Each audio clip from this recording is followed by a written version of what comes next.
Dan untuk membahas lebih dalam lagi pemirsa terkait dengan negosiasi yang akan dilakukan di Islamabad, Pakistan atas perang antara Amerika Serikat dan Israel serta Iran, kita telah terhubung dengan sejumlah narasumber melalui sambungan virtual, di antara ada Mustafa Abdurrahman selaku pengamat Timur Tengah, kemudian Marsma TNI Purnawirawan Bastari serta pengamat militer juga dari Universitas Pertahanan, dan yang terakhir Teguh Reza Shah selaku dosen hubungan internasional dari Presiden University.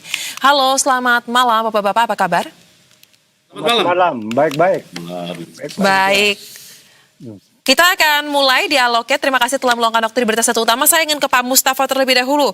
Pak, kalau kita lihat kan hari ini seharusnya menjadi hari dimulainya negosiasi di Pakistan terhadap konflik di Iran ya. Amerika Serikat dan juga Iran akan bertemu dengan mediatornya Pakistan. Tapi memang belum ada kepastian yang kita dengar ya, apakah sudah dimulai atau belum. Bahkan terkait dengan delegasinya pun dari Iran kami belum menyimak, atau mungkin Anda sudah tahu terkait dengan apakah sudah ada nama-nama resmi yang akan menjadi perwakilan. Tetapi saya ingin bahas terkait dengan apa yang akan dibicarakan. Pak Mustafa, masing-masing pihak mempunyai poin-poin yang akan dibawa dalam negosiasi. Pertanyaannya, jika kita lihat kan ini sepertinya sama-sama kuat, sama-sama saling ingin poin-poin yang mereka ajukan untuk dituruti, untuk disepakati antara pihak yang masing-masing lawan.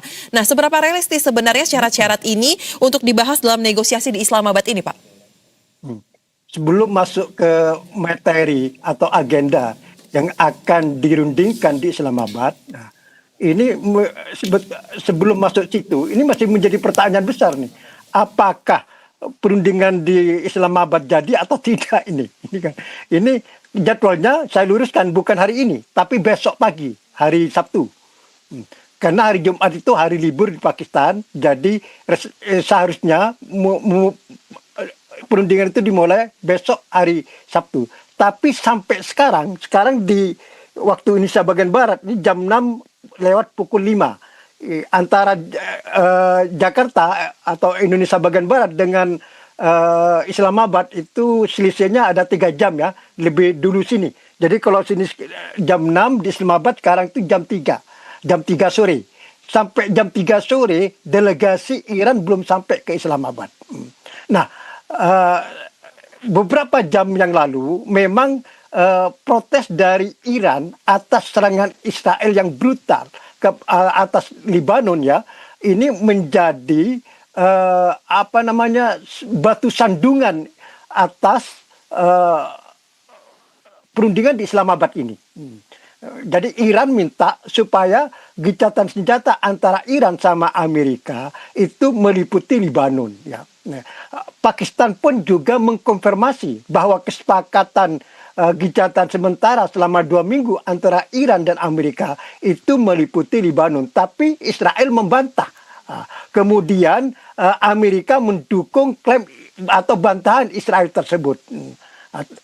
Kemudian terjadilah pada hari Rabu 2 hari yang lalu serangan brutal, serangan sangat dahsyat dari Israel ke Lebanon yang menewaskan 254 dan melukai lebih dari 1000. Dan serangan itu adalah serangan atas tengah kota Beirut yang sedang ramai ya, dan itu sasaran sipil, jadi pertokoan, dan di situ ada pusat perbelanjaan ya. Tiba-tiba Israel tanpa peringatan menyerang secara membuta yang menyebabkan korban sangat besar ya, lebih dari 1000 antara tewas dan luka-luka. Dan ini yang menjadi posisi Amerika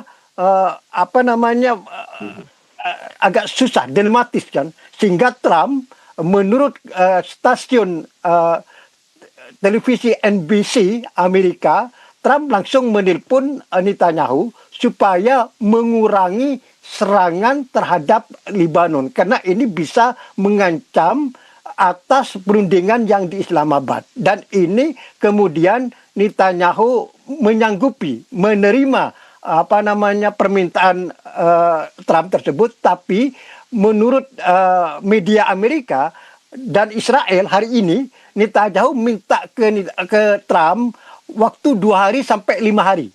Karena masih ada beberapa sasaran yang belum dibombardir oleh Israel di Lebanon, dan Netanyahu minta secara pribadi ke Trump supaya memberi waktu 2 sampai 5 hari paling lama ke ke Israel, dan setelah itu Israel akan menghentikan serangan dan akan secara de facto akan mengakui bahwa perjanjian atau kesepakatan gencatan senjata antara Iran dan Amerika itu meliputi Lebanon. Jadi tantangan terbesar ini adalah masalah Lebanon yang sampai sekarang menjadi dinamika yang sangat sulit, ya, baik bagi Iran maupun bagi Amerika dan Israel. Jadi masuk ke materi, memang tadi apakah begitu mendalamnya atau begitu masih jauh perbedaan pendapat antara Iran sama Amerika, benar, ya.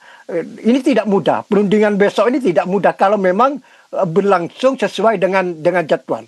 Karena yang pertama masalah Lebanon tadi. Lebanon itu malah menjadi hambatan utama nanti yang akan menggagalkan perundingan di Islamabad besok. Dan ini terbukti Iran mengumumkan bahwa menutup kembali Selat Hormuz. Ya, ini hari Rabu kemarin begitu serangan brutal dari Israel ke Lebanon, Iran mengumumkan menutup kembali Selat Hormuz tersebut. Sehingga bagaimana nasib Selat Hormuz dalam 2 hari terakhir ini masih simpang siur.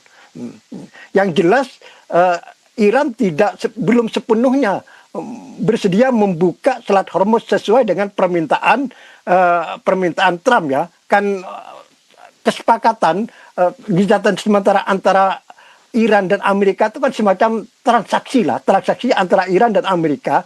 Transaksi tersebut dalam bentuk adalah gencatan senjata segera dengan imbalan pembukaan Selat Hormuz secara bebas kembali oleh Iran. Jadi ini judul besarnya kesepakatan antara Iran dan Amerika, dan ini terhambat semua. Jadi masih tidak jelas semua karena akibat dari aksi Israel yang menyerang secara brutal terhadap Lebanon pada hari Rabu ini. Baik. Dan itu jelas kejahatan perang, ya. Jadi tidak mudah. Belum nanti masalah Selat Hormuz. Baik. Belum kemudian nanti adalah permintaan Iran bahwa Amerika harus angkat kaki dari kawasan Arab Teluk. Ini susah. Baik, Dan Pak masalah Mustafa. isu nuklir, ya. Kami sudah menangkap poinnya bahwa akan semakin sulit, ya Pak, ya, terkait dengan negosiasi ini, apalagi Lebanon menjadi poin krusial juga, tambahan dari sejumlah poin-poin yang sudah ada sebelumnya.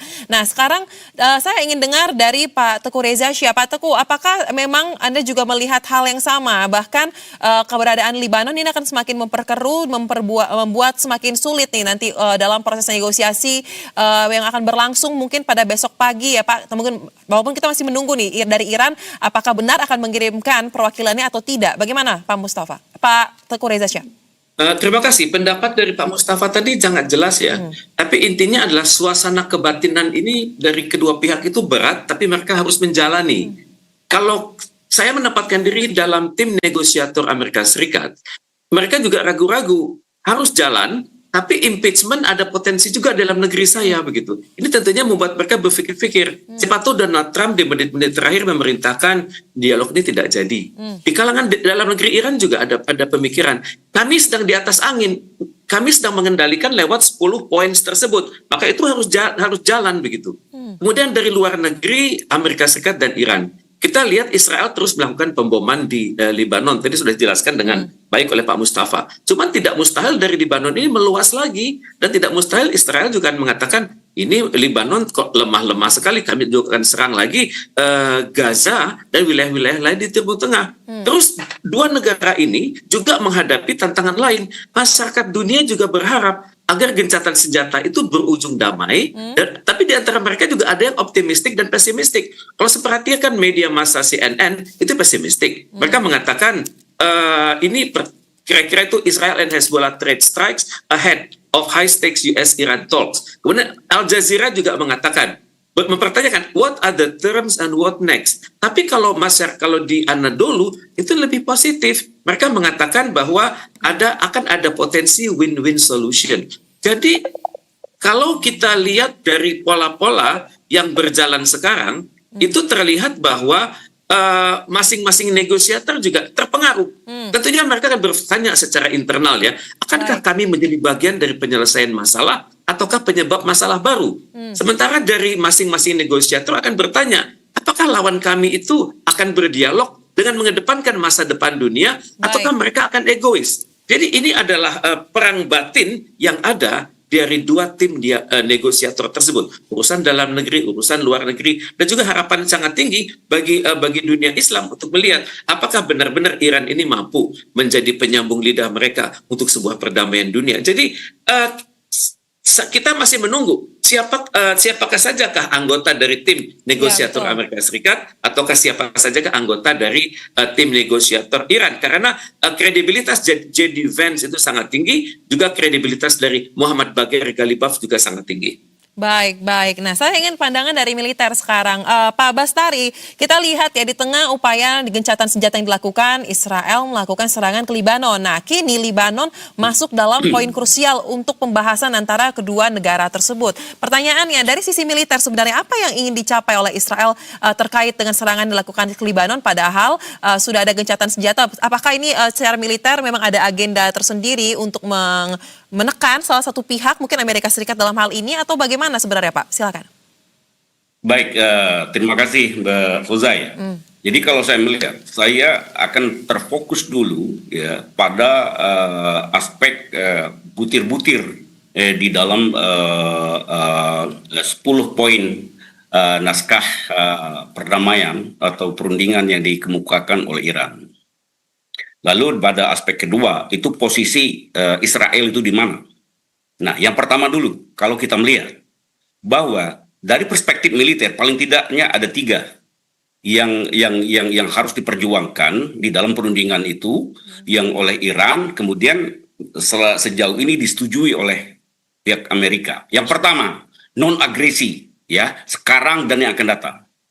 Itu yang diminta oleh Iran. Jadi ada prinsip non agresi. Ya, baik oleh Amerika maupun oleh Israel atau sekutu mereka yang lainnya.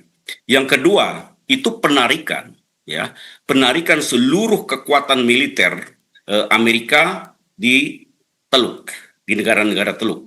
Nah, ini dari perspektif militer ini adalah bagaimana Iran untuk mengamankan wilayah sekitarnya dari potensi ancaman militer ya negara Amerika maupun Israel. Kalau Israel mungkin bisa dihadapi sendiri oleh Iran. Nah, oleh karena itu persyaratannya di nomor 9 itu seluruh pangkalan militer Amerika ditutup tutup dan militer Amerika meninggalkan negara Teluk. Yang terakhir, aspek militer yang ketiga yaitu di poin 10 itu bahwa tidak hanya Iran memikirkan keselamatan bangsa Iran sendiri, tetapi Iran memprasyaratkan di dalam poin yang ke-10 itu adalah mitra-mitra atau yang kita kenal selama ini adalah proksi-proksi Iran. Itu termasuk juga yang harus dijamin keamanannya, yaitu Hamas di Palestina, Lebanon yang ada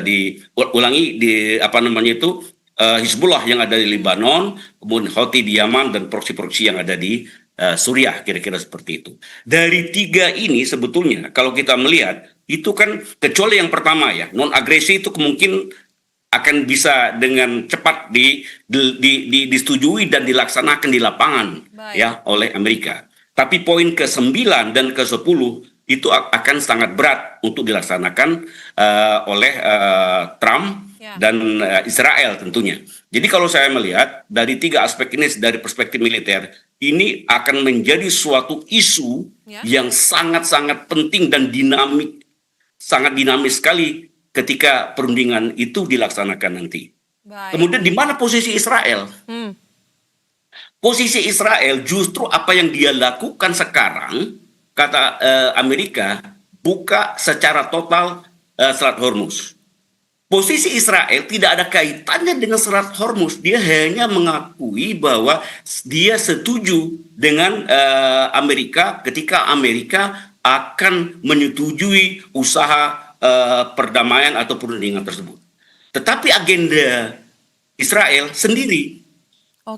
Kita bisa membayangkan persyarat dari Israel itu dia minta supaya perundingan itu dimulai 3 sampai 5 hari ke depan. Ya, dia meminta Artinya waktu. apa? Posisi kuncinya Israel itu justru mendikte keputusan-keputusan operasional Amerika. dari Trump. Nah, padahal itu kan 8 April kemarin itu sebetulnya harus efektif. Itu yang sudah disetujui. Kalau ditambah 3 sampai 4-5 hari, itu bukan syarat-syarat administratif dari Israel, tapi syarat yang akan menyebabkan muncul atau timbulnya ya korban-korban baru di rakyat Lebanon yang merupakan jiwa dan raga yang melekat dengan keberadaan Iran, dan ini akan sangat sulit. Oleh karena itu tarik ulur sekarang itu antar lanjut atau tidaknya perundingan ini sangat-sangat rawan. Demikian, Mbak. Krusial, sangat rawan. Apakah ini akan terjadi atau justru batal? Nah, jika Pak sampai dengan saat ini ya, per detik ini kan belum ada informasi lebih lanjut ya jadi atau tidak. Tapi kan peluang untuk tidak terjadi atau batal ini sangat besar melihat apalagi parlemen Iran sempat sudah mengeluarkan pernyataan, kami catat di sini bahwa sepertinya perundingan ini sudah jadi tidak relevan lagi. Nah, pertanyaannya kepada Pak Mustafa, Pak, jika ternyata terkait dengan bernegosiasi ini batal, apakah ini akan membuat terkait dengan eskalasi konflik di Timur Tengah, khususnya di Iran, kita akan lihat ini akan semakin intens atau justru akan berubah menjadi proksi antar kubu tertentu, Pak? Seperti apa? Ya, kalau perundingan ini tidak jadi ya atau gagal, ya pasti adalah eskalasi. Artinya akan berlanjut perang ini yang mungkin semakin tidak terkendali. Seperti ancaman Trump sebelum tercapai gencatan senjata ini, bahwa dia atau Amerika akan menghancurkan Iran sehingga kembali seperti zaman batu. Ini kan, jadi terlepas Trump ini melaksanakan atau tidak, tapi narasi itu kan adalah bahwa Amerika punya tekad untuk melakukan eskalasi yang bisa jadi tanpa batas nanti. Senjata apa lagi yang Amerika akan gunakan, kita lihat nanti. Ini kalau gagal. Yeah. Tapi ini kan belum kan? Ini kan belum. Harapan dunia masih perundingan Islamabad ini berlangsung besok. Yeah. Adapun misalnya tertunda sampai siang sore karena menunggu delegasi Iran tiba di Islamabad, itu tidak ada masalah. Itu kan masalah teknis. Tapi saya masih punya rasa optimistis ya, bahwa perundingan Islamabad ini akan berlangsung.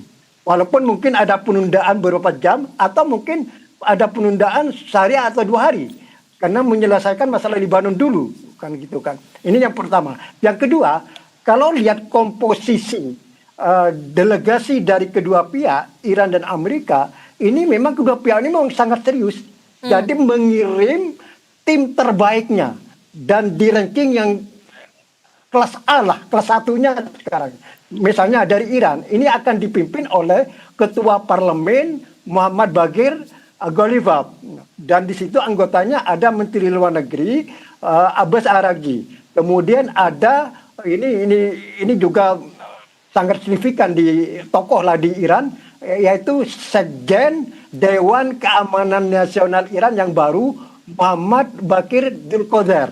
Baik. Jadi ini 3 ini kelas kakap sekarang ini. Artinya kalau Iran sampai mengirim 3 orang ini tidak main-main. Sebaliknya di pihak Amerika ini kan akan dipimpin langsung oleh Wakil Presiden Amerika, J.D. Vance, ya. Kemudian di situ ada anggota utusan khusus Amerika untuk Timur Tengah, Stevie Witkoff. Kemudian juga ada penasihat politik Trump yang sekaligus menantunya, Jared Kushner, gitu kan. Ya. Jadi ini saya lihat, kalau lihat dari komposisi delegasi ini memang tidak main-main, serius. Jadi kedua pihak ingin mencapai kesepakatan kompromi, walaupun ya itu sangat-sangat tidak mudah. Kedua pihak harus berkorban, memberi konsesi yang pahit. Mungkin ini sangat pahit, tapi ini harus dilakukan oleh kedua pihak kalau ingin perundingan ini berhasil. Kalau tidak ya akan gagal. Betul. Ini yang pertama. Yang kedua, Amerika dan Israel harus sadar dan harus menerima bahwa realita politik baru di Timur Tengah tercipta setelah perang ini. Realita politik baru itu apa? Ya seperti Selat Hormuz. Baik. Selat Hormuz ini tidak mudah. Yang kedua tadi sudah disampaikan ya bahwa Amerika harus angkat kaki dari Wilayah wilayah Teluk. Arab Teluk. Ya. Seperti apa nomor 9, apa nomor 10 dari 10 poin itu. Itu kan berat, itu realita baru. Kemudian juga Iran minta kompensasi ya, minta kompensasi.